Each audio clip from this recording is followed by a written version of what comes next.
मैं गरिमा अग्रवाल आप सभी का वंदन करती हूँ, अभिनंदन करती हूँ। मकर संक्रांति के नेकचार के आज के इस वीडियो में हम सुनते हैं मकर संक्रांति पर सुनी जाने वाली राम लक्ष्मण की कहानी। मकर संक्रांति पर राम लक्ष्मण की कहानी की उद्यापन विधि हमने आपको पिछले वीडियो में बताई थी। राम लक्ष्मण की कहानी। एक जाट जाटनी बहुत गरीब थे।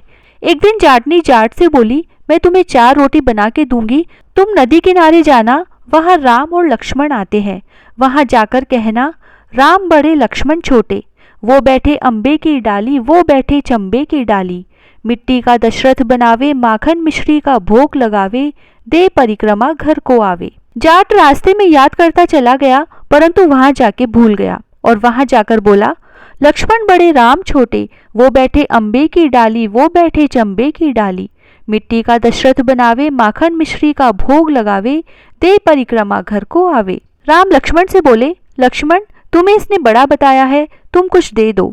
लक्ष्मण बोले, हे राम, इसकी तो बुद्धि मलिन हो गई है, यह मूर्ख है, कहीं राम से भी बड़ा कोई दुनिया में है। लेकिन राम बोले, नहीं लक्ष्मण, तुम्हें बड़ा बताया है, इसीलिए तुम ही कुछ दो। लक्ष्मण ने धोते बांस में मोहर अशर्फी भर के दे दी। रास्ते में उसे चोर मिले और सारी मोहर अशर्फियां चोरों ने ले ली। घर गया, जाटनी बोली कि कुछ मिला। तब जाट बोला, हाँ मिला तो बहुत कुछ था, परंतु रास्ते में चोरों ने लूट लिया। तब जाटनी बोली कि कोई बात नहीं, कल फिर से जाना। अगले दिन जाटनी ने जाट को फिर से 4 रोटी बनाकर दी और फिर सिखाया, राम बड़े लक्ष्मण छोटे, वो बैठे अम्बे की डाली, वो बैठे चंबे की डाली, मिट्टी का दशरथ बनावे, माखन मिश्री का भोग लगावे, दे परिक्रमा घर को आवे। वह पूरे रास्ते याद करता चला गया और वहां जाकर फिर से भूल गया। वहां जाकर बोला, लक्ष्मण बड़े राम छोटे, वो बैठे अम्बे की डाली, वो बैठे चंबे की डाली, मिट्टी का दशरथ बनावे, माखन मिश्री का भोग लगावे, दे परिक्रमा घर को आवे। तब राम फिर से बोले, हे लक्ष्मण, आज भी इसने तुम्हें बड़ा बताया है, तुम ही कुछ दे दो। लक्ष्मण बोले, भैया इसकी तो बुद्धि मलिन हो गई है, यह मूर्ख है, राम से बड़ा दुनिया में कोई नहीं। लेकिन राम ने कहा, नहीं लक्ष्मण, इसे तुम्हें कुछ देना ही पड़ेगा। लक्ष्मण ने सोने की ईंट दे दी। रास्ते में उसे भी चोरों ने लूट लिया। घर गया, जाटनी ने पूछा, कुछ मिला? तो जाट बोला, मिला तो था, पर रास्ते में चोरों ने लूट लिया। तब जाटनी ने पूछा कि तुमने क्या कहा? तब जाट बोला, मैंने कहा, लक्ष्मण बड़े राम छोटे, वो बैठे अम्बे की डाली, वो बैठे चंबे की डाली, मिट्टी का दशरथ बनावे, माखन मिश्री का भोग लगावे, दे परिक्रमा घर को आवे। तब जाटनी बोली कि तुम तो बहुत ही भोले हो, कहीं भगवान राम से बड़ा भी कोई है? कल फिर से जाना और ठीक ठीक बोलना।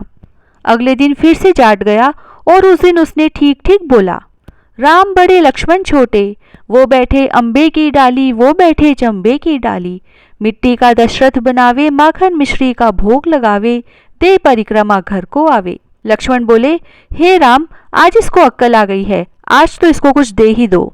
राम आए और मुस्कुराते हुए बोले, अरे भाई, मेरे पास क्या है, यह जौहर की मिट्टी है, यही ले जा, और अपने हाथ से एक मिट्टी की डली दे दी।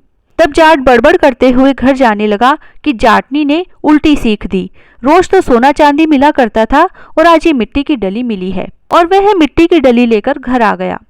बीच रास्ते में चोरों ने मिट्टी देखी, मिट्टी देखकर कुछ नहीं बोले और उसे घर जाने दिया। घर गया तो जाटनी ने पूछा कि कुछ मिला? तब जाट ने कहा, हाँ, तेरी उल्टी सीख के कारण मिट्टी की डली मिली है। जाटनी बोली, कोई बात नहीं, कुछ तो लेकर घर में आए, रोज तो तुम खाली हाथ घर में आते थे, मिट्टी कुछ न कुछ तो काम आएगी, चूल्हा लीप लेंगे, आंगन लीप लेंगे। और उसे तुलसी के पौधे के नीचे रखकर सो गए। सवेरे उठकर देखा तो तुलसी के पौधे के नीचे हीरे मोती जगमगा रहे हैं। भगवान राम तो मिट्टी को भी सोना कर दे। जैसे भगवान राम ने उनका दरिद्र दूर किया, ऐसे सबका दूर करे, कहते सुनते और हुकारा भरते, सबका दरिद्र दूर करे। बिंदाईक जी की कहानी। 7 भाइयों की एक बहन थी, वह सब बात सुनती, परंतु गणेश जी का नाम आते ही घाघरी झटकाकर चली जाती। तो गणेश जी को बहुत गुस्सा आया। गणेश जी बहन को डराने लगे। बहन तो डर के मारे सूखने लगी। भाइयों ने उसके दुख का पता करने की कोशिश की, परंतु पता नहीं लगा सके। 7वां भाई चतुर था, आधी रात को वेश बदलकर बैठ गया और गणेश जी को पकड़ लिया और पूछा कि तुम कौन हो और मेरी बहन को क्यों डराते हो? तब वह बोले कि मैं गणेश जी हूँ, तेरी बहन सब बातें सुनती है परंतु मेरे नाम से दूर भागती है, इसीलिए मैं उसे डराता हूँ। भाई ने कहा कि इसका उपाय बताओ, तो गणेश जी बोले कि कोई भी कहानी कहे तो गणेश जी की कहानी कहे बिना नहीं उठे। बहन ने उस दिन से नियम बना लिया कि गणेश जी की कहानी सुने बिना खाना नहीं खाएगी। अब गणेश जी बहुत प्रसन्न हुए और उसे अच्छा घरवर दिया। हे गणेश जी महाराज, जैसा उसे दिया वैसा सभी को देना, अमर सुहाग देना, अमर पीहर वासा देना। जय श्री राधे।